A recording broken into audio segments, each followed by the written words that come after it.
오늘 다들 소중한 시간 내주셔서 와주셔서 감사드리고 강연 시작 전에 박영선 장관님 양력 소개해드리도록 하겠습니다.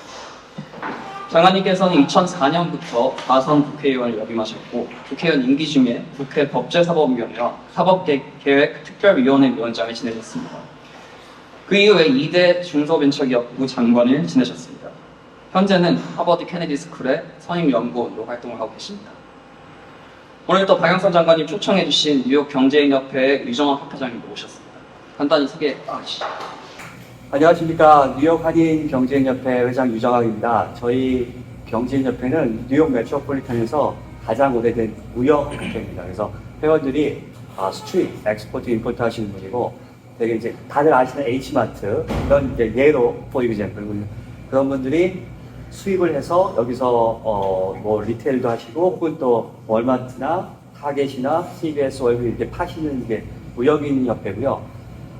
저희가 2주 전에 우리 차세대 이유빈 대표도 나와 있지만 잠깐 한번 예, 우리가 2주 전에 차세대 창업무역 콜롬비아 대학에서 했습니다. 그래서 2박 3일 동안 8월 4일부터 6일까지 2박 3일 금요일에서 일요일까지 여기서 했는데 너무너무 잘 됐어요. 그리고 좋으신 학생들도 많이 왔었고 그래서 잘 마쳤는데 저희가 오늘은 박영선 전 벤처기업부 장관님을 모시고 또 이렇게 좋은 시간을 갖게 되었습니다. 그래서 아침에 왔더니 우리 그 윤성빈 한인학생 회장님이 저거 그 스탠드 보셨죠? 그거 셋업하고 우리가 스타벅스, 던킨도너츠, 그 다음에 조스 커피까지 가서 이걸 준비를 했어요. 그래서 너무 수고 많이 줘서 박수 한번 부탁드립니다.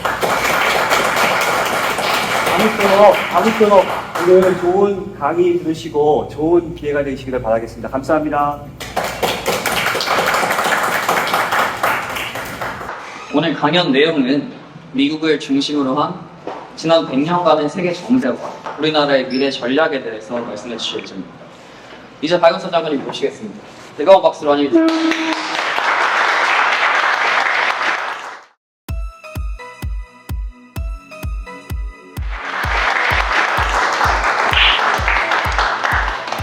네, 여러분 이렇게 만나 뵙게 돼서 정말 반갑습니다.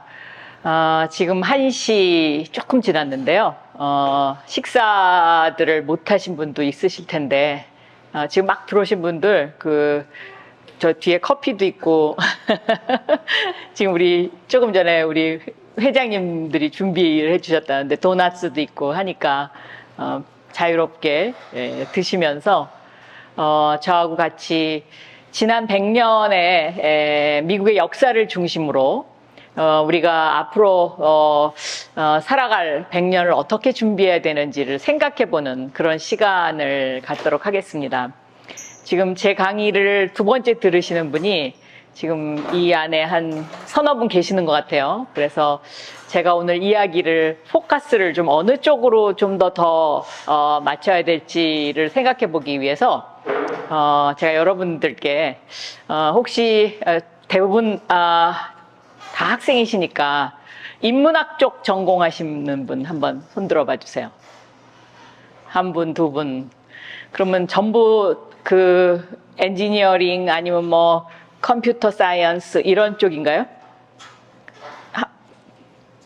그쪽이 훨씬 많으시구나. 그러시고 그 다음에 대학원생 대부분 학부생 주로 이제 대학원생이 많으시네. PhD. 네. 이 콜롬비아 대학은 제가 아마도 2015년, 16년 그때쯤에 한번 방문을 했던 것 같습니다. 그런데 학교 정문을 탁 지나서 아마도 도서관이었던 것 같은데 딱 들어가니까 그리스 로마 시대에 나오는 무슨 커다란 기둥이 있어서 제가 그 기둥을 보고 이 학교는 정말 오래된 역사를 갖고 있는 정말 다니고 싶은 학교다. 그런 느낌을 받았습니다. 여러분들 이렇게 콜롬비아 대학에서 공부하게 된 것을 일단 축하드리고요. 앞으로 21세기의 미래 세대의 주역이 되셨으면 합니다. 막 뛰어오셨나 보다. 더우셔가지고 조금만 기다리시면 괜찮을 것 같습니다. 네. 우리가 세상을 살아가는 데 있어서 누구나 다 자기의 꿈이 있고 또 자기의 목표가 있습니다. 국가도 역사적으로 보면 그런 목표를 향해서 갑니다.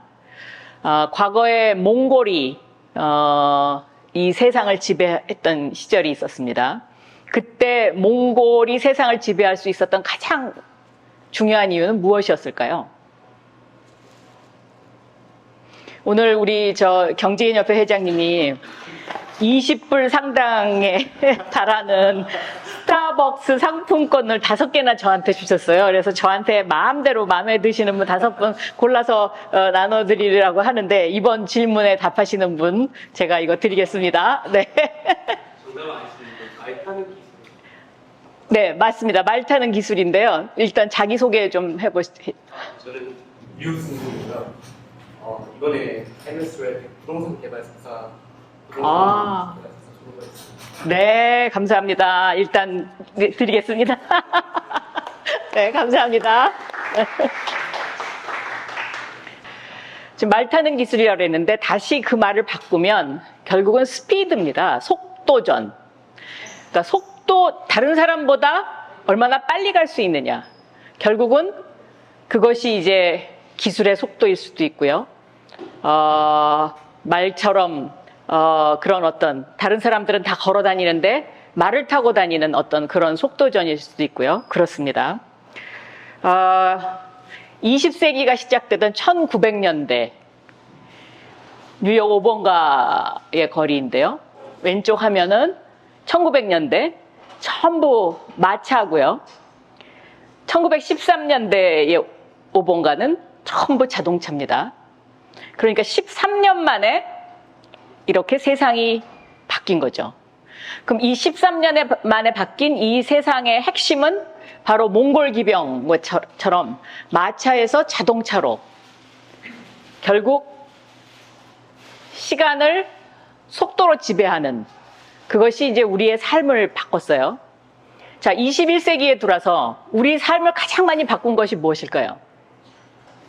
두 번째 퀴즈입니다. 네. 맞습니다. 스마트폰입니다. 네, 회장님 수고 많으셨습니다. 네. 여러분들이 들고 있는 이 스마트폰 2007년도에 나왔어요. 그 전에 스마트폰 전에는 무슨 세상이었을까요? PC죠. 그 PC 전에는 컴퓨터고 컴퓨터, PC, 스마트폰, 그 다음에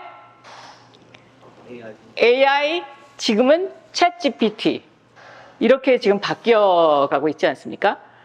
그러니까 그러니까 지난 16년간의 삶이 어떻게 바뀌었는지는 여러분들이 다 살아본 시간이라서 여러분들이 회상하면 다 알 수 있을 것 같아요. 자, 이 당시에도 마찬가지였습니다. 이 당시에도 1900년대 이 마차가 있었던 이 시대에 자동차는 영국에서 시작했어요. 그런데 결국 꽃은 미국에 와서 폈습니다. 그러면 그 이유가 어디에 있을까요? 그것은 영국이 19세기를 지배했던 패권 국가였기 때문에 그렇습니다. 19세기에 영국이 세계를 지배하면서 해가 지지 않는 나라, 그러니까 지구의 약 40%를 차지하고 있었죠. 그 해가 지지 않는 나라에 기득권층이 형성이 돼 있었는데 그 기득권층들이 대부분 다 마차의 주인이었던 겁니다. 그래서 영국에서 붉은 깃발법이라는 것을 만들어서 자동차가 마차보다 빨리 가지 못하도록 하는 법을 만들었어요. 그러니까 자동차를 만들었는데 영국에서 시작했는데 이 자동차가 대서양을 건너서 미국으로 넘어온 거죠. 그리고 그때부터 미국이라는 나라가 이 산업 기술, 자동차 기술을 받아들여서 부를 축적하기 시작합니다. 결국 패권 국가는 영원히 존재하는 건 아니죠. 그러니까 역사적으로 보면 19세기 이전에 패권 국가 그러면 스페인도 패권 국가였을 것, 한때 패권 국가였고요. 또 네덜란드도 한때 패권 국가였고요. 그러면 그 나라들이 패권 국가로서 존재할 수 있었던 시대적 배경들이 있습니다. 뭐 배를 잘 만들었다든지 그 시절에 그래서 바다를 건너서 새로운 영토를 만든다든지. 그럼 21세기의 패권 국가가 되기 위해서 필요한 조건 3가지를 꼽는다면, 이거는 각자마다 생각이 좀 다를 수 있습니다만은, 제가 생각하기에는 첫째, 기축통화 국가. 지금 어디입니까? 미국입니다. 달러화. 두 번째, 최첨단 기술 패권 보유국가. 어디입니까? 미국입니다. 세 번째, 우주 영토를 지배할 수 있는 가능성과 저력이 있는 국가. 어디입니까? 저는 이 3가지 조건이 21세기의 패권 국가의 조건이 아닌가, 이렇게 저는 생각합니다. 그러니까 이 21세기의 이 3가지 패권, 3가지 조건의 패권 국가가 되기 위해서 지금 지속적으로 도전하는 국가가 있습니다. 그거 어디입니까? G2, 중국입니다. 자, 계속해서 달러를 위안화로 툭툭 건드리죠. 미국 국채를 계속 때때로 팔기도 하고, 또 디지털 화폐를 가지고 이렇게 저렇게 해보기도 하고, 그 다음에 최첨단 기술, 뭐 반도체, 뭐 양자컴 등등등등 계속 미국하고 기술 경쟁을 하고 있습니다. 그다음에 세 번째, 우주 영토의 지배. 요것은 이따가 뒷부분에 나오면 그때 설명드리도록 하겠습니다. 이렇게 해서 이 3가지, 패권 국가가 되기 위한 3가지 조건을 위해서 지속적으로 세계 각국은 뛰고 있습니다. 그럼 그런 상황 속에서 대한민국은 지금 우리는 위치가 어떻게 됐느냐, 이걸 한번 짚어봐야 되는데요. 이 마차가 등장하던 1900년대, 우리는 2조 시대 말이었고요. 갑오경장이 실패했고요. 동학혁명도 실패했고요. 그러니까 대한민국도 2조 시대 말에는 뭔가 꿈틀거리면서 뭔가를 해보려고 했지만 그것이 계속 실패를 합니다. 그런 시절이었고요. 그리고 1900년대부터 2000년, 그리고 2023년 이렇게 점을 딱 찍어봤을 때 2000년대는 IT 1세대, 네, 들어오세요. IT 1세대의 IT 붐이 대한민국에 몰아닥쳤고, 그리고 2023년, 오늘날은 2021년에 국민소득 35,000불로 유엔으로부터 7월 달에 선진국이라는 칭호를 공식적으로 받은 세계 G10 국가 가운데 하나입니다. 한때는 G7이 되기도 했었습니다. 이태리를 따라잡았으니까요, GDP가. 그것처럼 대한민국은 지난 100년간 후진국에서 중진국, 그리고 선진국이라는 3단계를 거친 인구 5천만 명 이상의 유일한 국가입니다. 세계 1, 2차 세계대전이 있는데요. 1, 2차 세계대전에 관여했던 6개국. 영국, 프랑스, 이태리, 일본, 독일, 그리고 미국. 이 6개국이 1, 2차 세계대전에 관여했어요. 그런데 이 6개국은 아직까지도 인구 5천만 명 이상의 국민소득 3만 불 이상의 세계에서 6개 되는 6개국입니다. 그러니까 이 6개국이 어떻게 보면 지난 100년 동안을 좌지우지했던 나라들이죠. 그런데 여기에서 7번째 국가가 어디일까요? 인구 5천만 명 이상의 국민소득 3만 불 7번째 국가.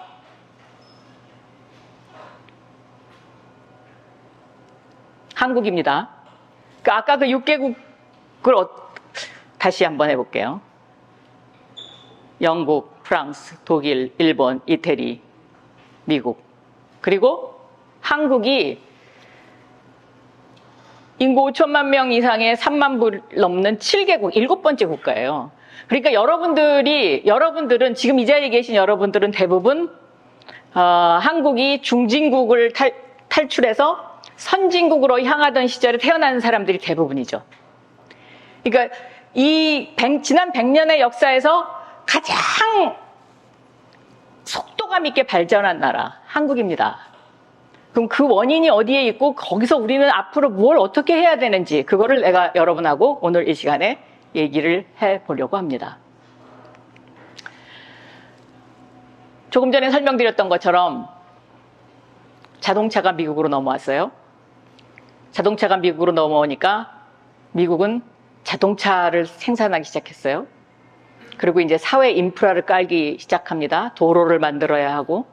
그래서 아마 여러분들이 이 컬럼비아 대학에 다니시지만 아마 이제 또 학부는 어디 뭐 저쪽 캘리포니아에서 하는 분들고 여러 분들이 모이셨을 텐데 그 동네에 유심히 보면은요 옛날에 전찻길이 많이 있었습니다. 그런 거 보신 적 있으세요? 전찻길이 있었어요. 여기 미국도 전찻길이 있었는데 그 전찻길이 다 없어졌습니다. 1920년대, 30년대에는 전찻길이 있었는데 그것이 어느 순간에 다 없어졌습니다. 자동차 회사, 특히 캘리포니아 같은 경우는 자동차 없으면 굉장히 힘들잖아요. 그런데 캘리포니아에 사우전 옥스 그쪽 동네로 가면 전찻길이 있습니다. 그런데 그 전찻길이 없어지게 된 이유가 자동차 회사에서 저 전찻길을 없애면 우리가 여기다 도로를 깔아주겠다고. 그래서 없어진 겁니다. 그러니까 그런 것처럼 이 산업은 우리 산업 정책을 어떻게 피느냐에 따라서 우리의 삶이 완전히 바뀌는데 미국은 자동차 산업을 일으키기 시작하면서 이제 부를 점점 축적합니다. 그런데 이렇게 갑자기 축적되는 부는 늘 양극화 현상을 가져오고 지금도 마찬가지죠. 이 양극화 현상을 관리하지 않으면 어느 날 이것이 뻥 터집니다. 그러니까 코비드-19 때문에 풀렸던 돈을 지금 연준이 계속 걷어들이고 있잖아요. 그래서 지금 이자율이 6%, 7% 막 올라가고 있는데 이 걷어들이는 속도와 돈에 풀린 어떤 그 유통 속도가 맞지 않을 때 이럴 때 이게 뻥 터지면서 대공황이 발생하는 겁니다. 1931년도에 잘 나가던 미국이 대공황을 맞았습니다. 그런데 이때 미국은 어떻게 이 대공황을 극복했느냐. 이 당시에 대공황 당시에는 실업률이 거의 25%를 넘어섰으니까 그냥 뭐 4사람 중에 1명은 다 직장을 잃어버리는 역사적으로 가장 경제가 위축되던 시절이었는데요. 이 당시에 아메리칸 드림, 모든 사람의 삶이 더 풍요롭고 충만하며 각자의 능력이나 성취에 따라서 기회가 주어지는 땅에 대한 꿈이다.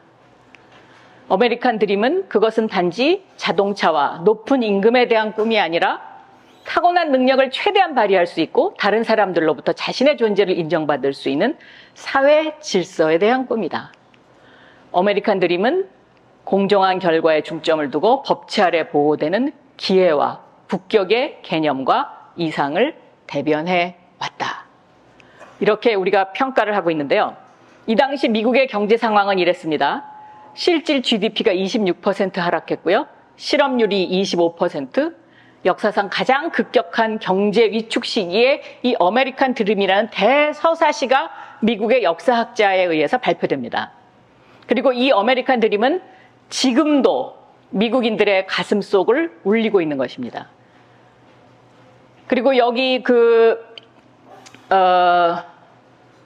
메트로폴리탄 아트 뮤지엄에 가면 여러분도 가보신 분도 있으시겠지만 1층에 어느 구석인가 가면 이 당시에 그 상황을 그림으로 그린 벽화를 전시한 그런 전시실이 있더라고요.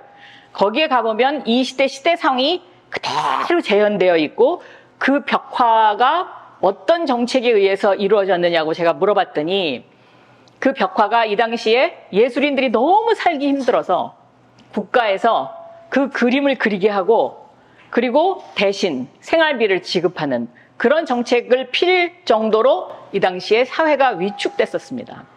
그런데 중요한 것은 그러한 이 미국 경제의 이런 힘든 상황 속에서 이 제임스 트루슬로 아담스라는 역사학자이자 작가인 이 사람이 아메리칸 드림을 이제 서사시를 만들어서 미국 사람들한테 정신적 지주의 역할을 했다는 것이 저는 굉장히 중요하다고 생각합니다. 우리 여러분들은 모르겠지만 저가 초등학교 다닐 때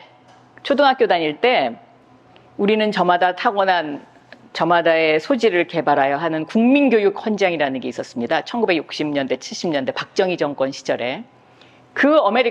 그것이 이 아메리칸 드림을 저는 카피한 것이 아닌가 하는 생각을 요새 합니다. 왜냐하면 우리 대한민국도 그런 어떤 국민교육 헌장을 통해서 또 새마을 운동을 통해서 1960년대, 70년대 이 힘든 시기를 그런 식으로 산업화 전략을 쓰면서 극복을 해왔으니까요. 그래서 이렇게 이제 급격한 경제 위축 시기가 있었어요.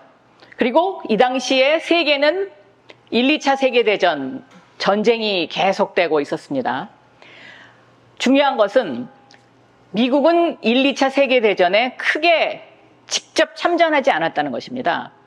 그러니까 영국, 프랑스, 이태리, 일본, 독일 다 전쟁을 직접적으로 치르던 나라들이지만 미국은 이 나라들이 영국과 프랑스가 쓰는 전쟁의 무기의 제조 공장이 당시에 미국이었습니다. 그러니까 자동차를 생산해서 축적된 돈과 무기를 제조해서 축적된 돈을 미국이 계속해서 전 세계의 돈을 빨아들이고 있었어요. 전 세계의 돈을 빨아들이고 있으면서 돈이 떨어지니까, 특히 영국 같은 경우에 돈이 떨어지니까 대신 무엇으로 받았느냐? 금으로 대신 받았습니다. 1944년 브레튼 우즈 협정이 있는데요. 이 1944년의 브레튼 우즈 협정은 보스턴에서 북쪽으로 한 2시간 정도 올라가면 있는 굉장히 조그마한 마을이에요. 산이 이렇게 높아요. 지금은 스키 휴양지죠. 혹시 가보신 분 없으세요? 이 브레튼 우즈라는 곳에 제가 갔어요. 물어봤습니다. 왜 이렇게 산골짜기에서 회의를 했습니까? 이때 소위 잘 나가는 44개국, 세계의 선진국이라고 할 수 있는 44개국이 모여서 여기서 회의를 했는데요. 그곳의 답변은 이렇습니다. 유럽에서는 전쟁이 일어나고 있었기 때문에 우리가 시큐리티를 최고로 해서 이런 산골짜기에 사람들을 모았다. 그런데 이 브레튼 우즈 협정에서 중요한 것은 미국의 해리 화이트라는 재무부 차관이 금 1온스에 35달러의 금본위제를 채택하는 것을 통과시키는 겁니다. 더 놀라운 것은 케인즈, 수정자본주의로 유명하신 분이죠. 이 케인즈 학자가 영국을 대표해서 왔는데 결국은 국가의 기운이 쇠락하니까 아무리 위대한 경제학자도 이 미국의 한 관리의 주장을 꺾질 못했습니다. 그래서 이때부터 금본위제가 채택이 되면서 미국이 기축달러로 이제 갈 수 있는 하나의 터전을 마련하는 겁니다. 이 전까지는 파운드화가 세계의 기축통화였었죠. 또 하나 중요한 것은 이 브레튼 우즈 협정을 통해서 IMF가 탄생합니다. 그러니까 1, 2차 세계대전 이후에 우리가 앞으로 국제통화를 어떻게 가져갈 건지 이러한 것들을 결정하기 위한 회의가 결정이 되고 이 금본위제를 1온스에 35달러를 했다는 이 사실 하나가 확실하게 그동안에 영국에 치우쳐 있었던 패권을 미국으로 옮기는 하나의 기둥이 되는 겁니다.